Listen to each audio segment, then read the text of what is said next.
বাবা নবীজি পত্র লিখেছেন, এতে মনে হয় মদিনার সবচেয়ে সৌভাগ্যবতী মেয়ে আমি।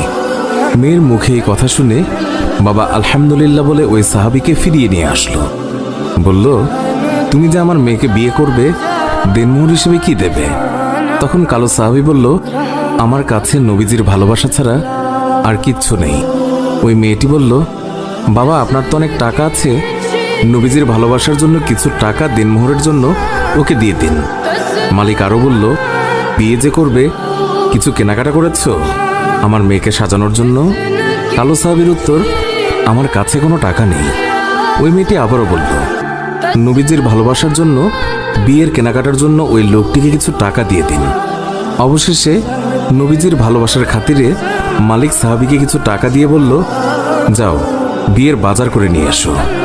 আজকের ভেতরেই আমি নবীজির কথায় আমার সুন্দরী মেয়ের সাথে তোমার বিয়ে দেব। নবীজির কালো সাহাবী মনের আনন্দে বিয়ের বাজার করতে রওনা হলো। বাজারে গিয়ে কিছু কেনাকাটাও করে। হঠাৎ দেখলো মানুষ দৌড়াদৌড়ি করছে। কালো সাহাবী বলল, কি হলো, সবাই এমন দৌড়াচ্ছে কেন? দোকানের মালিক বলল, তুমি যাই কিনবে তা পরে এসে কিনো।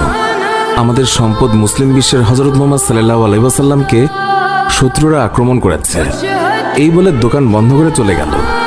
কালো সাহাবী অন্য দোকানে গিয়ে বিয়ের বাজারের টাকা দিয়ে একটি তরবারি কিনল। হঠাৎ আবার মনে হলো সেই মদিনার সুন্দরী মেয়ে তার জন্য অপেক্ষা করছে। তখন নিজেকে বোঝালো, যেই নবী না হলে আমি হতাম না, এই দুনিয়া হতো না, সেই নবীর চেয়ে সুন্দরী মেয়ে আমার কাছে বড় হয় কিভাবে? এই বলে নবীজির কালো সাহাবী তলোয়ারটি নিয়ে যুদ্ধের ময়দানে চলে গেল। কিতাবে আছে, ওই যুদ্ধে নবীজির ৭০ জন সাহাবী শহীদ হয়েছিলেন, তার মধ্যে কালো সাহাবীও একজন। নবীজি অশ্রুসিক্ত হয়ে বলল, আমার আদরের সাহাবীদের রক্তমাখা অবস্থায় দাফন করে দাও। কিয়ামতের ময়দানে আমি আল্লাহর দরবারে এই রক্তমাখা শরীর দেখিয়ে কোটি কোটি গুনাহগার উম্মতের নাজাতের দাবি করব। হঠাৎ নবীজির চোখ পড়ল কালো সাহাবীর দিকে, রক্তমাখা শরীর নিয়ে এসে পড়ে আছে। নবীজি চিৎকার দিয়ে বলল, এই আমার কালো সাহাবীর লাশ, আজকে তার তো বিয়ে হওয়ার কথা ছিল। কয়েকজন সাহাবী বলল, হুজুর, আপনার কালো সাহাবী বিয়ের বাজার করতে গিয়েছিল, কিন্তু যখন শুনল শত্রুরা আপনার উপর আক্রমণ করেছে, তখন সে যুদ্ধের বাজার করেছে।